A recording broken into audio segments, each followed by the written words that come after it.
Cruza family, Antonio Castañeda, Jerry Chanco, Doktora Rita Grace Avero, Virginia Aguilera, Simbahan family. Para sa ating mga kapatid na may karamdaman, lalong-lalo na sina Rowena Ramos, Raymond Damiles.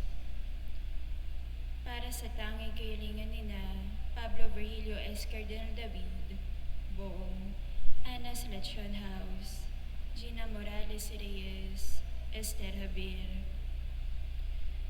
Para sa kaluluwa nina Holy Father Pope Francis, Lorenzo U. Dumlao, Pilar Rodriguez Lucas, Efren Castañeda, Leonardo R. Abeleda, Elena P. Garde de Vega, Nicholson S. Abeleda, Angel Sihuko Sr., Lydia Galang Sihuko, Alberto Villanueva Cruz, Angelina Bago Jose Cruz, Basilia Bago Jose Quizon, Alfredo Quizon, Bella Querol, Lourdes Yupanco Sare, Denisa Barbon Makili, Benjamin Galauran, Nina Gaza Robles, Alicia Villanueva Cruz, Concepcion and Manuel Malaito Jr., Ernesto Maliari, Leopoldo Olay Barrientos, Leonino Ros Cruz Abarientos, Delphine Jack Escaño Cruz,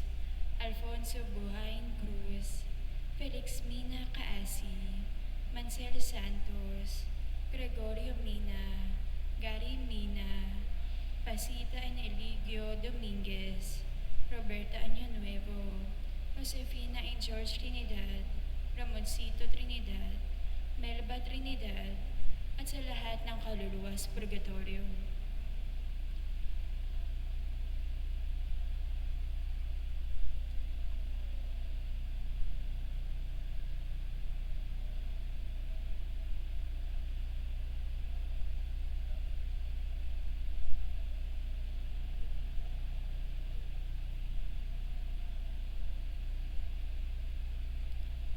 Magandang umaga sa inyong lahat.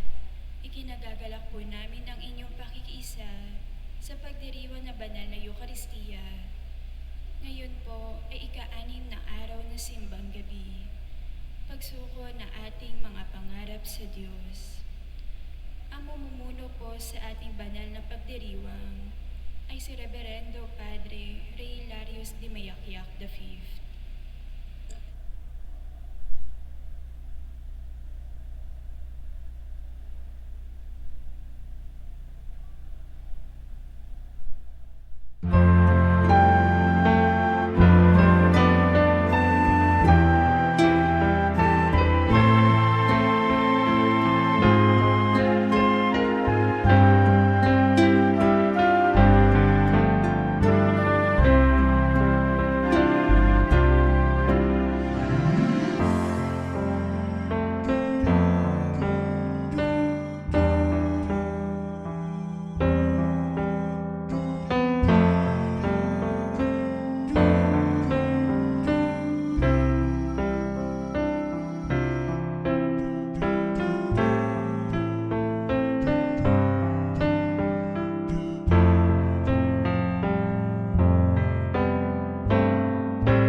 Anak at ang Espiritu Santo. Amen. Ang pagpapala ng ating Panginoon Kristo, ang pag-ibig ng Diyos Ama, at ang pakikipagkais ng Espiritu Santo naway sumainyong lahat. At sumaiyo rin. Mga kapatid, tayo po ngayon ay nasa ika-6 na araw ng simbang gabi at ating pagdinilayan sa ating mga pagbasa ngayon ang pananampalataya ni Ahaz at pananampalataya ni Jose.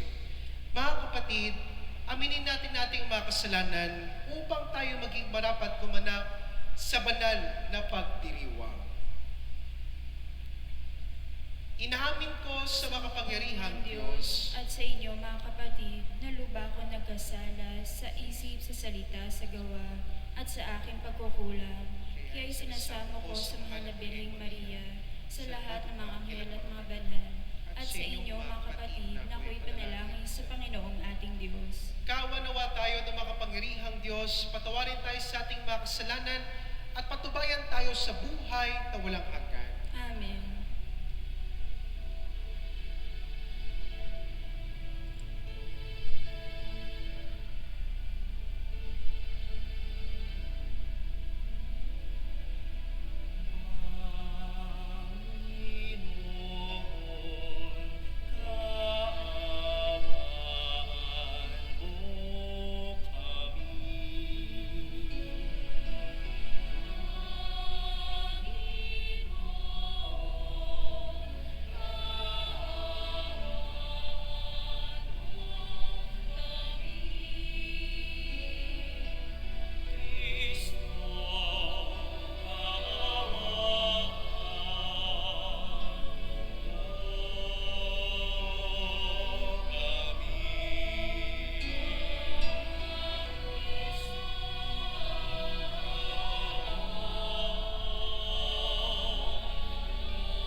Manalangin tayo. Ama naming makapangyarihan, nilob mo ang iyong salita na ibinalita ng anghel ay maging taong totoo sa sinapupunan ng mahal na Birhen. Ipagkaloob mo kaming sumasampalatayang si Ina ng Diyos ay matulungan niyang dumalangin sa iyo. Sa pamamagitan ni Jesucristo kasama ng Espiritu Santo, magpa sa walang hanggan. Amen.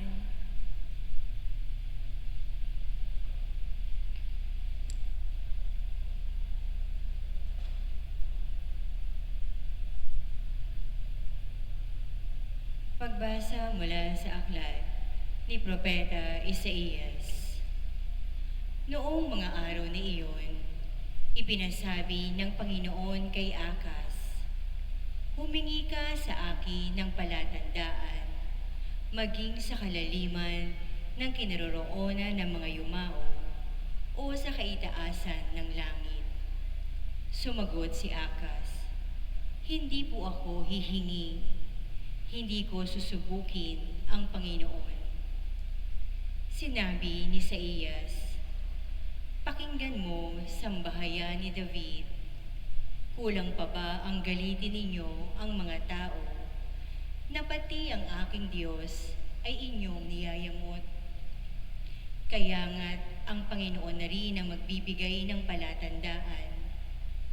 Maglilihi ang isang dalaga at manganganak ng lalaki, at ito'y tatawaging Emmanuel."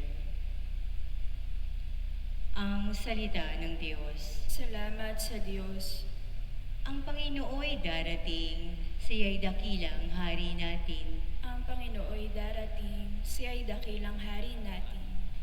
Ang buong daigdig, lahat ng naroon, may-ari ay ang Diyos, ating Panginoon. Ang mundo'y natayo at yaong sandigan ay ilalim ng lupa, tubig kalaliman. Ang Panginooy darating, siya'y dakilang hari natin.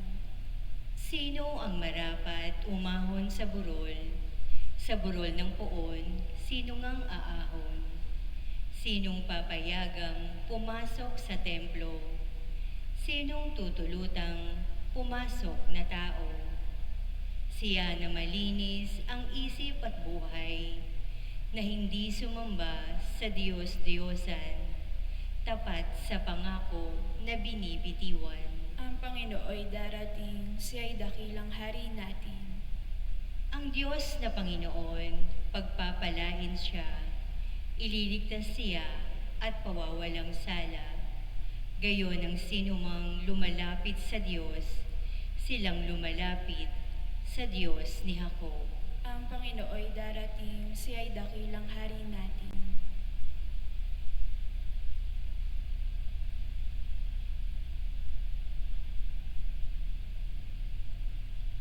Pagbasa mula sa sulat ni Apostol San Pablo sa mga taga-Roma. Mula kay Pablo na alipin ni Kristo Jesus, tinawag upang maging apostol at hinirang upang mangaral ng mabuting balita ng Diyos sa inyong lahat na minamahal ng Diyos na nangarian sa Roma, na tinawag upang maging mga banal. Sumainyo nawa ang pagpapala at kapayapaan mula sa Diyos na ating Ama at sa Panginoong Hesukristo. Ang mabuting balitang ito na ipinangako niya noon pang una sa pamamagitan ng mga propeta at nasasaad sa mga banal na kasulatan ay tungkol sa kanyang anak, ang ating Panginoong Hesukristo. Sa kanyang pagiging tao, siya ay ipinanganak mula sa lipi ni David at sa likas na kabanalan ng kanyang espiritu, ipinahayag siyang anak ng Diyos sa pamamagitan ng makapangyarihang gawa ang kanyang muling pagkabuhay. Sa pamamagitan niya, tinanggap namin sa Diyos ang kaloob na maging apostol upang ang lahat ng bansa ay akayin sa pananampalataya at pagsunod sa Kanya.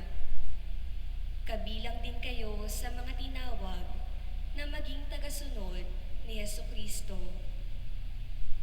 Ang salita ng Diyos. Salamat sa Diyos. Magsitayo po ang lahat.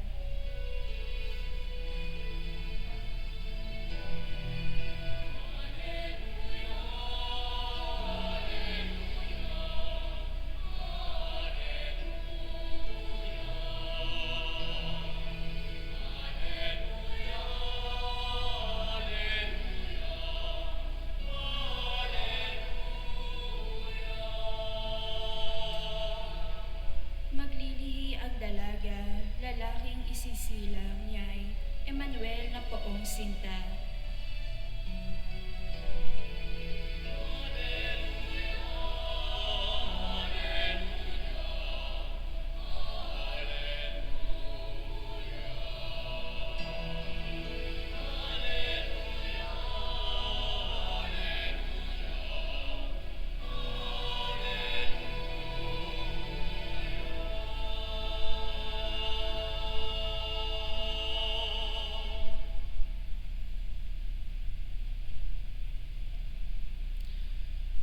Sumainyo ang Panginoon. At sumaiyo rin, Ang mabuting balita ng Panginoon ayon kay San Mateo. papuri sa iyo, Panginoon.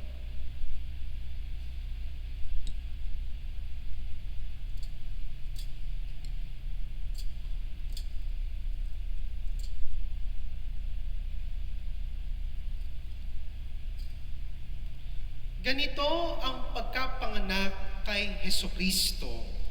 Si Maria na kanyang ina at si Jose ay nakatakda ng pakasal.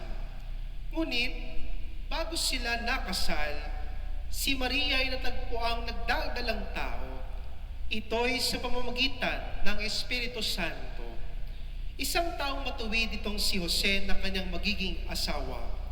Ngunit, ayaw niyang mapahiya si Maria, kaya ipinasya niyang hiwalayan ito ng lihim. Samantalang iniisip ni Jose ito, napakita sa kanya sa panaginip ang isang anghel ng Panginoon.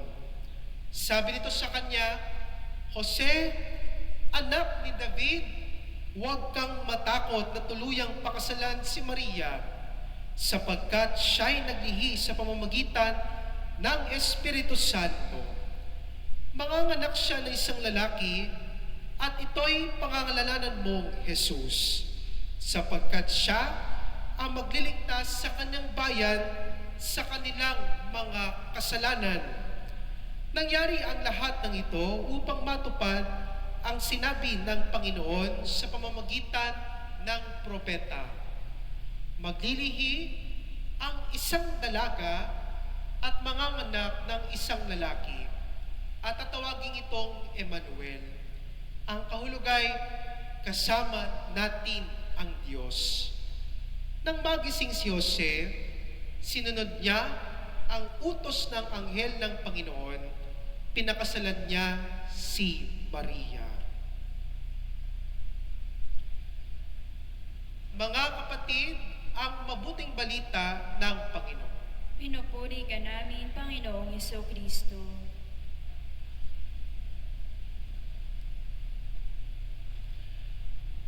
Mga minamahal na bayan ng Diyos, isang pinagpalang umaga po sa inyong lahat. Alam ko pong nakakarami na po ang ilan sa inyo sa simbang gabi.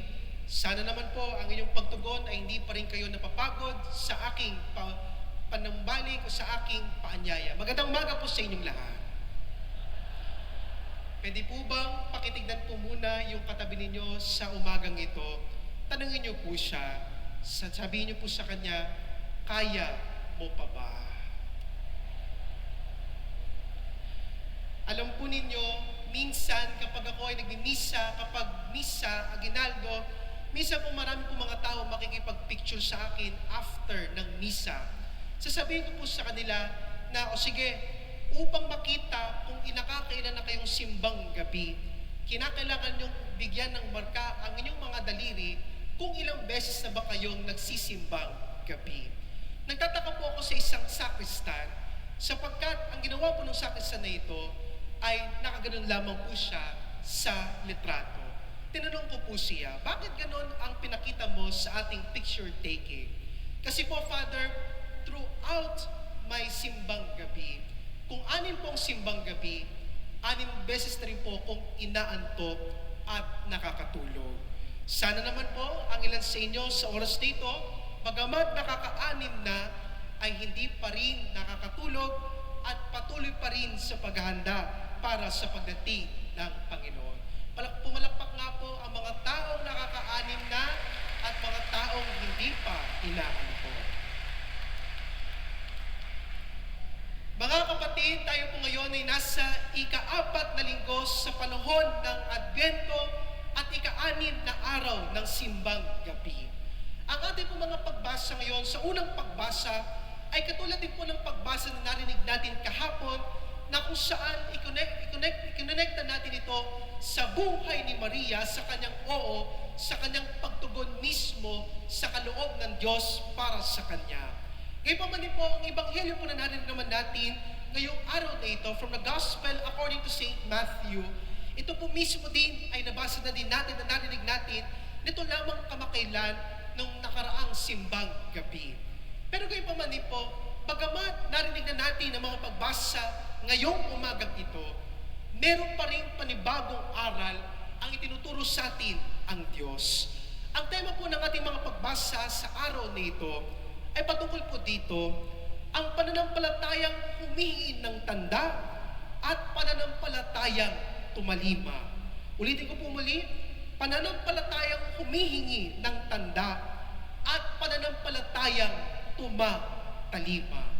Sabi po ng isang theologo na ang pangalan po si St. Anselm of Aosta, sabi po gano'n, fides warrants intellectu. Sabi po ng gano'n, faith seeking understanding. Upang tayo mismo ay sumunod sa Diyos, hindi lang sapat na ikaw ay naniniwalang may Diyos. Kinakailangan maging malinaw sa iyo na sa iyong pagsunod, nauunawaan mo mismo ang gustong iparating sa iyo ng Diyos sa iyong pananampalataya. At alam po ninyo mga kapatid, sa buhay po nating mga Kristyano, marami po sa atin ang naniniwalang may Diyos, pero meron din mga taong hindi naman sumusunod sa Diyos. Marami po minsang mga tao naniniwala, nagsisimba na may Diyos, pero hindi naman pinapakita sa gawa na tunay na may Diyos. At ito po mismo ang pananampalataya pinakita sa atin ng Ebanghelyo, na ang pananampalataya natin dapat ay maging katulad ni San Jose, na kung saan sa kanyang pagsunod sa Diyos, siya mismo ay naniwala at ipinakita niya sa gawa ang kanyang pagtitiwala sa Diyos. At ayan nyo lamang po ako magbigay lamang ng 2 punto ng pagdinilay para sa umagang ito.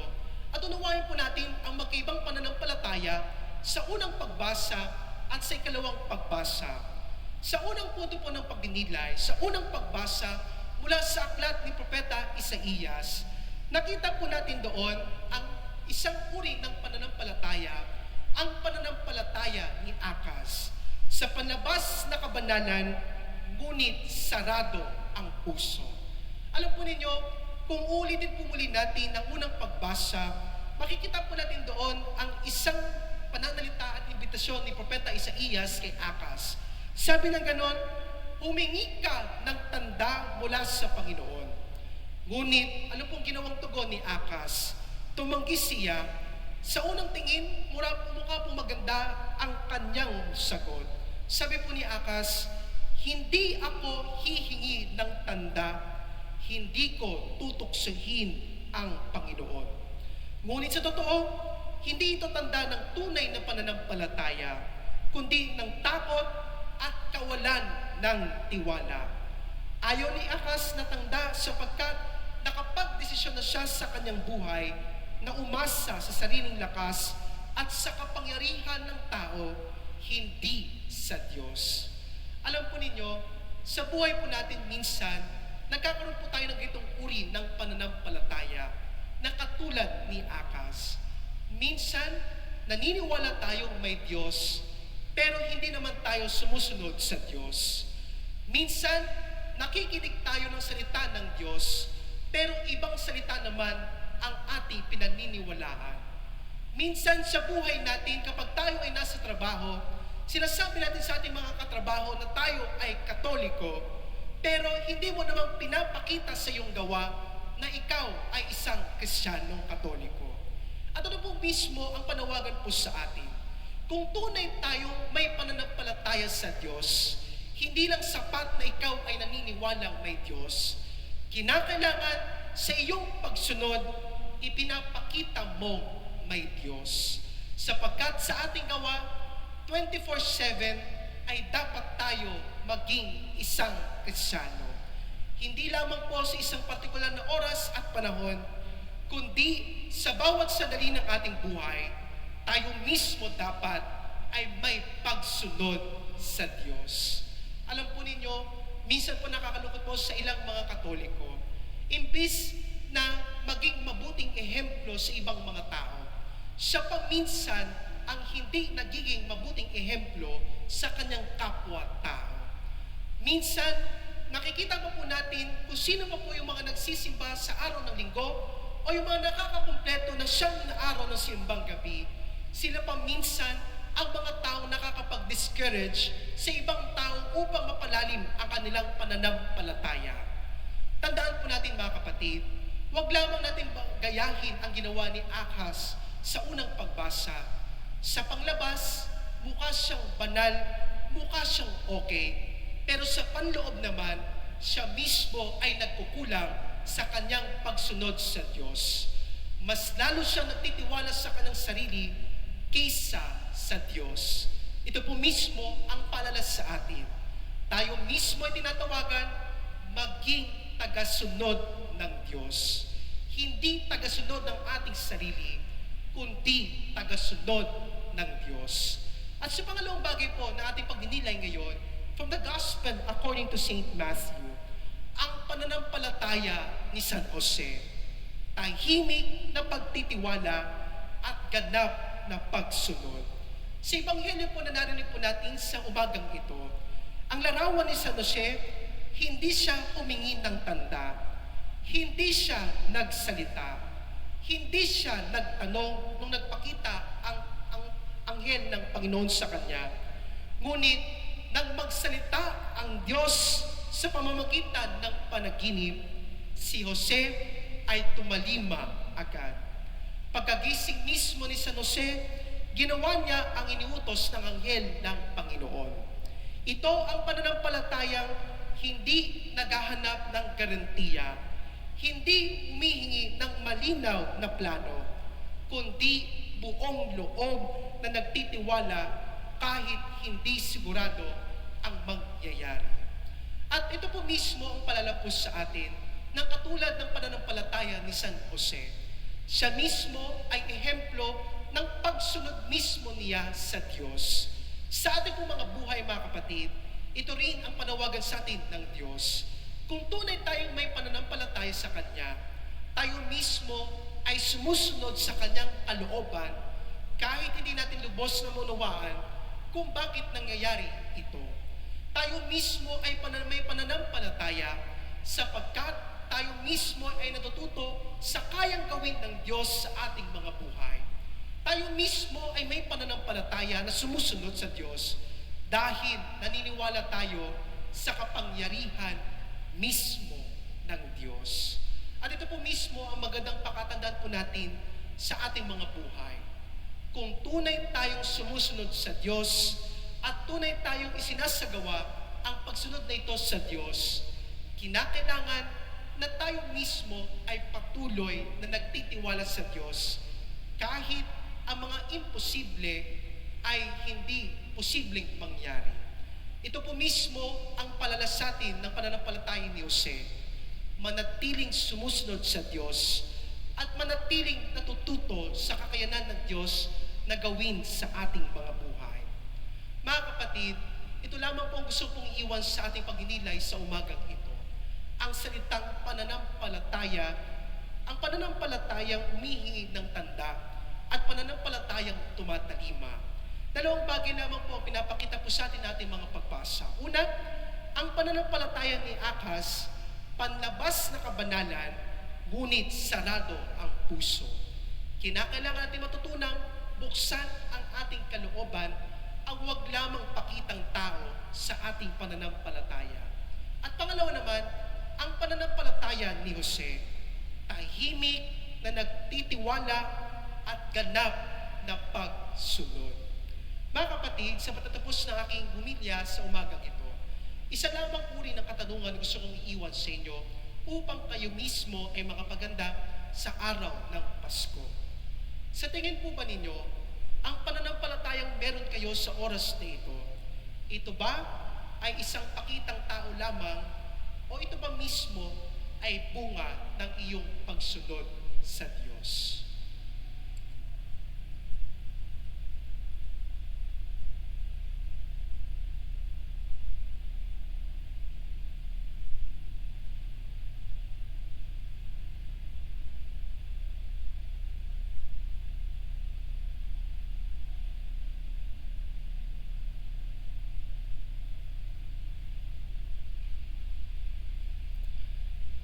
Ating ipahayag ang ating pananampalataya.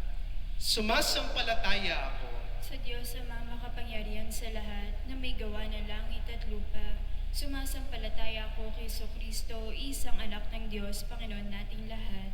Nagkatawang tao siya lang ni Espiritu Santo. Pinanganak ni Santa Maria Birhen. Pinagpakasakit ni Poncio Pilato. Ipinako sa krus na matay nilibing. Nanawag sa kinaroroonan ng mga yumao. Na may katlong araw na buhay na maguli. Umakyat sa langit, naruluklok sa kanan ng Diyos amang makapangyarihan sa lahat.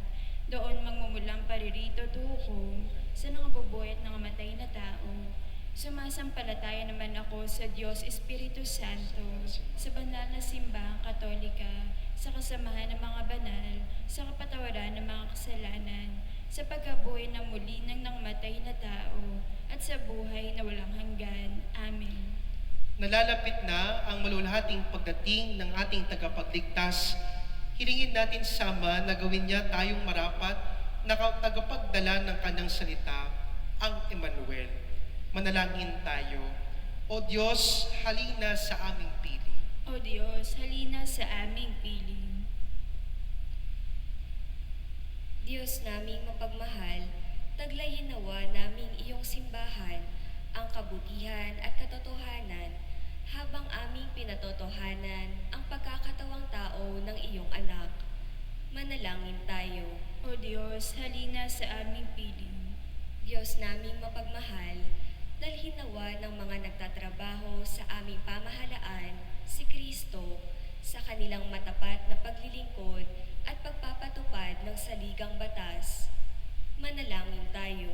O Diyos, halina sa aming piling.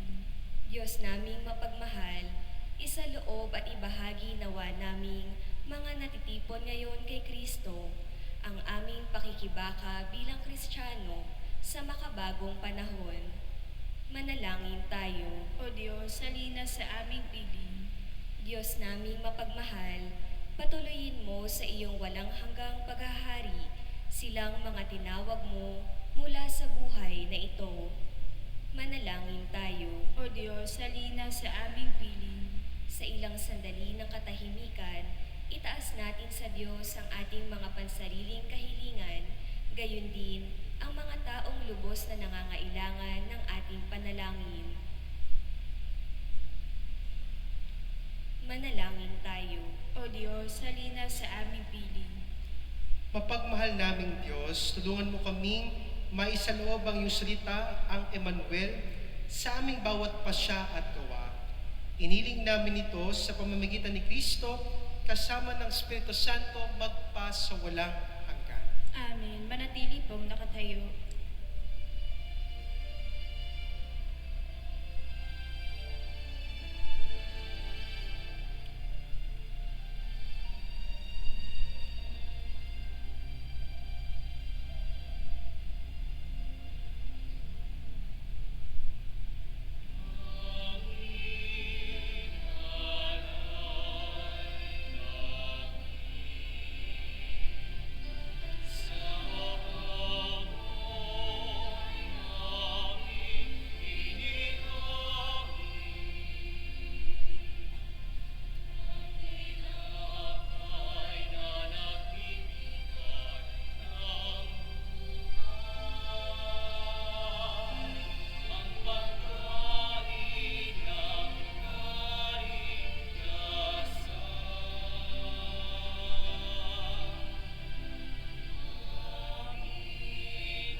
magsitayo po ang lahat.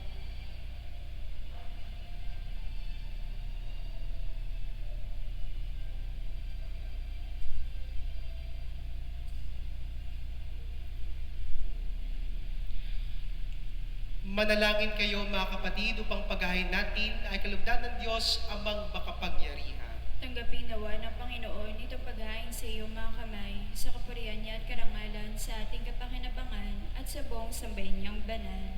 Ama naming lumikha, ang mga alay naming nakahain sa iyong dambana ay pabanlinawa ng paglukob ng banal na Espiritu na pumuspo sa sinapupunan ng mahal na Birheng Maria upang magdalang tao at magsilang sa iyong anak na siyang namamagitan magpasawalang hanggan. Amen. Sumainyo ang Panginoon.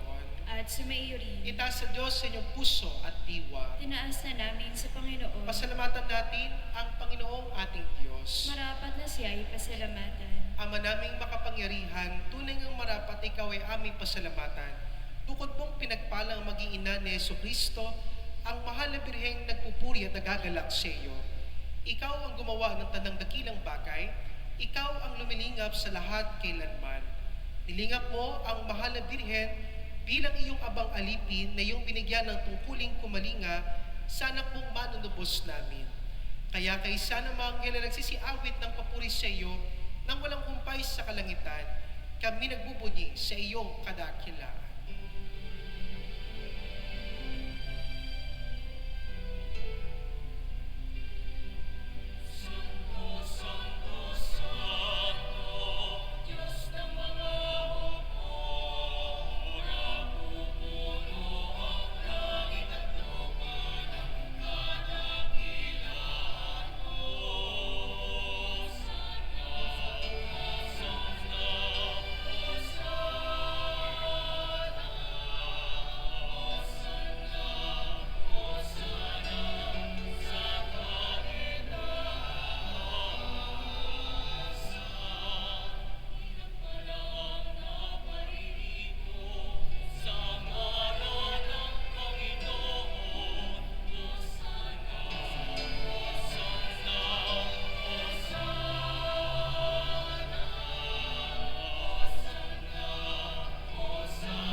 Ama naming banal, ikaw ang bukal ng tanang kabanalan, kaya't sa pamamagitan ng Espiritu, gawing banal ang mga kaloob na ito, upang para sa amin maging katawan at dugo ng aming Panginoong Jesucristo. Bago niya paitiis ang kusang loob na maging handog, hinuwakan niya ang tinapay, pinasalamatan kanya, pinagati-hati niya iyon, iniabot sa kanyang mga alagad at sinabi, "Tanggapin ninyong lahat ito at kanin. Ito ang aking katawan na ihahandog para sa inyo."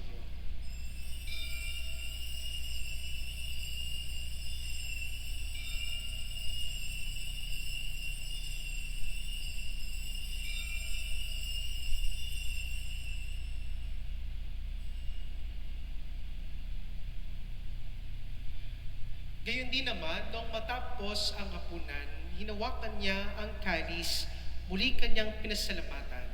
Inabot niya ang kalis sa kanyang mga alagad at sinabi, "Tanggapin ninyong lahat ito at inumin. Ito ang kalis ng aking dugo, ng bago at walang hanggang tipan. Ang aking dugo ni bubuhos para sa inyo at para sa lahat. Sige pagpapatawad ng mga kasalanan. Gawin niyo ito sa pag-alala sa akin."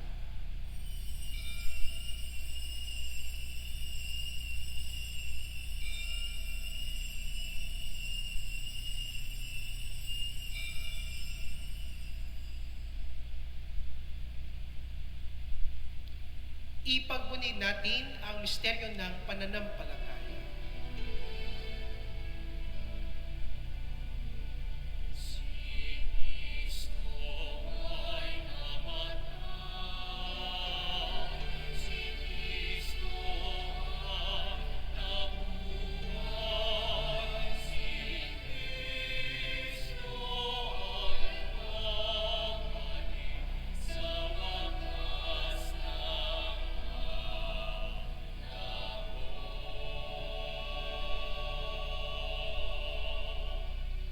Ama, ginagawa namin ngayon ang pag-alala sa pagkamatay at muling pagkabuhay ng iyong anak.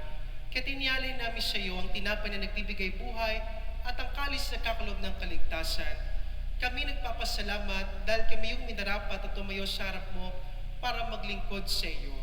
Isinasamo namin kami magsasalo-salo sa katawan at dugo ni Kristo ay mabuklod sa pagkakaisa sa pamamagitan ng Espiritu Santo.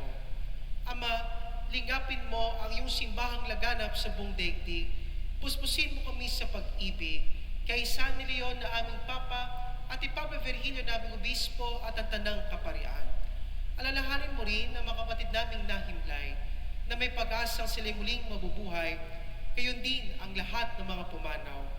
Kaawaan mo sila at patuloyin sa iyong kaliwanagan. Kaawaan mo pagkitapatin kaming lahat na makasalo sa iyong buhay na walang wakas.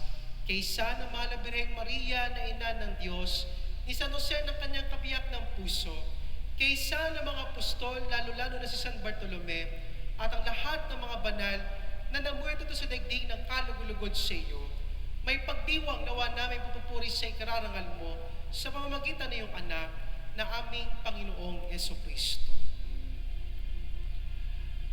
Sa pamamagitan ni Kristo,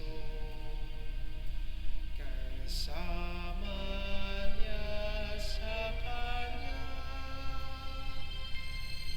ang lahat ng parangal at papuri ay sa iyo, Diyos Ama, makapangyarihan, kasama ng Espiritu Santo, magpasawalang hanggan.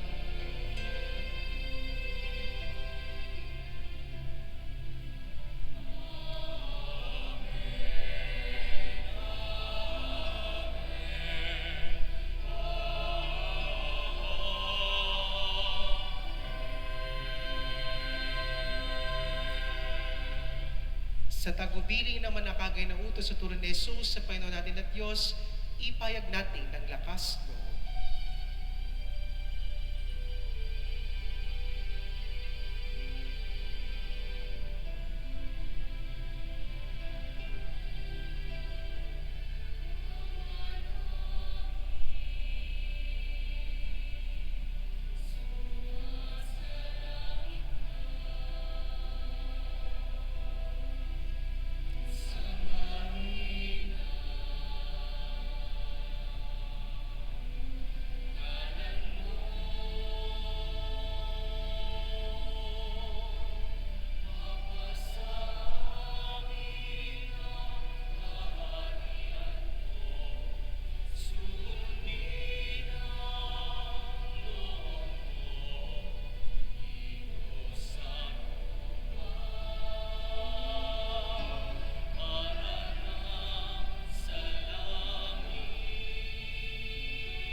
Hinihiling namin kami adyas sa lahat ng masama, pagkalooban ng kapayapaan araw-araw, iligtas sa kasalanan at iliyos sa lahat ng kapahamakan, samantalang aming pinananapikan ang dakilang araw ng pagpapahayag ng tagapagligtas namin si Yesu Kristo.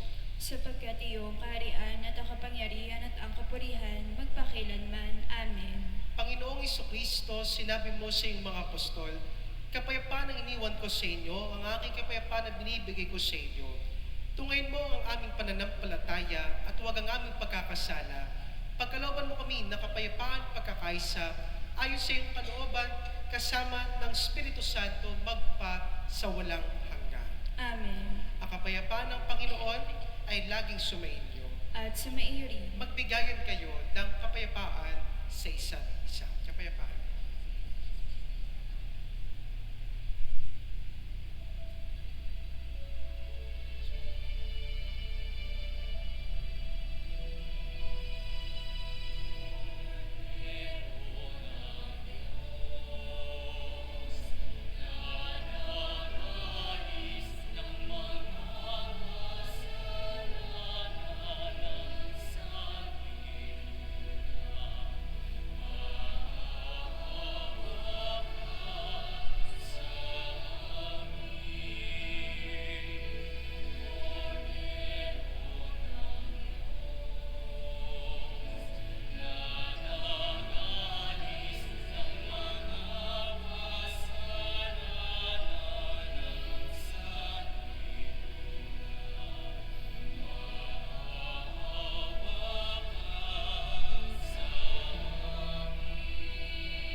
Ito ang kordero ng Diyos.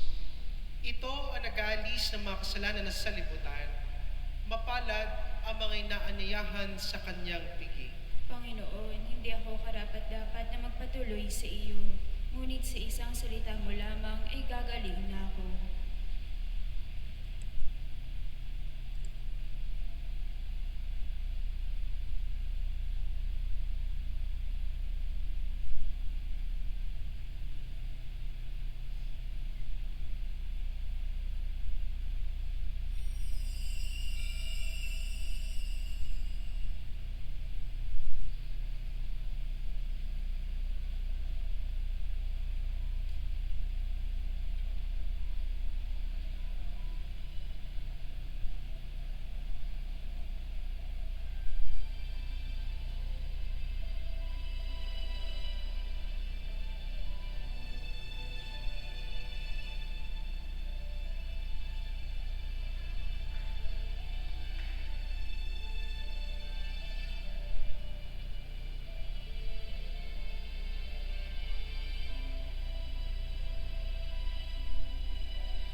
Manalangin tayo. Ama naming mapagmahal, amin ang pinagsaluhan ang piging na nagbibigay buhay habang papalapit ang dakilang kapistahan ng Pasko. Lalo nawa kaming makinabang na may pananabik sa pagiging marapat sa pagdiriwang sa pagsilang ng anak mo na siyang namamagitan magpa sa walang hanggan. Amen. Magsipo po ang lahat para sa ilang mga paalala. Tayo po ay magkakaroon ng second collection at ito ay para sa RNF Audio Sound System. Meron po tayong ipinamimigay na sobre alay sa Pasko. Maaari ninyong itong ihulog sa buslo o ibigay sa opisina ng parokya. Meron po tayong parol para kay San Bartolome na may temang Jesus, liwanag na nagbibigay buhay, pag-asa ng mundo. Sa mga nagnanais mag-sponsor ng parol, makipag-ugnayan lamang sa parish office o sa labas ng simbahan. Ang Ministry on Youth Affairs ng San Bartolome Parish ay magkakaroon ng ika-30 Paskong Paslig sa darating na December 22, 2025 na may temang 3 dekadang pagbibigayan, kwento ng pag-ibig sa bawat kabataan. Dahil po dito, kami po ay humihingi ng tulong tulad ng grocery bags, laruan, loot bags at hygiene kits. Para sa inyong mga tulong donasyon, maaari po kayong pumunta sa may booth sa may harap ng pintuan ng simbahan. Maraming salamat po sa mga nag-alay para sa ating pamaskong handog. Bukas, sa ikapitong araw ng ating simbang gabi, ang ating pong iaalay bilang ating pamaskong handog ay Nestle Cream. Para sa iba pang mga detalye, magsadya lamang sa opisina ng parokya o bisitahin ang ating Facebook page, Apostol San Bartolome de Malabon. Maraming salamat po. Magsitayo po ang lahat. Maraming salamat po sa inyong pakikisa sa banal na misa para sa ika-6 na araw ng simbang gabi. Bukas po muli ay magkitang-kitang muli tayo para sa ika-7 araw. Sumayin niyo ang Panginoon. At sumaiyo rin. Iyuko po ninyo yung mga ulo para sa pagbabasbas. Pagpalain nawa kayo ng Diyos na sa pagsilang ng anak niya mula sa mahal na Birhen ay nagatid sa daigdig ng katubusang walang hanggan. Amen. Pasiglahin nawa kayo sa malasakit ng mahal na Birhen na siyang nagbigay sa inyo ng tagapagatid ng buhay na walang hanggan. Amen. Puspusin nawa ng kagalakan ng Espiritu Santo ang mga nagdiriwang sa pagpaparangal sa mahal na Birheng Maria upang sa gitong diwa kayo ay sumapit sa kalangitan na siyang tahanan ng tanan, magpa sa walang hanggan. Amen. At pagpalain nawa kayo ng butihing, mapagmahal at makapangyarihang Diyos, ang Ama, Anak, at Espiritu Santo. Amen. Naialin na natin ang banal na Eucharistia. Humayo kayong taglay ang kapayapaan upang ang Panginoon ay mahalin at paglingkuran. Salamat sa Diyos.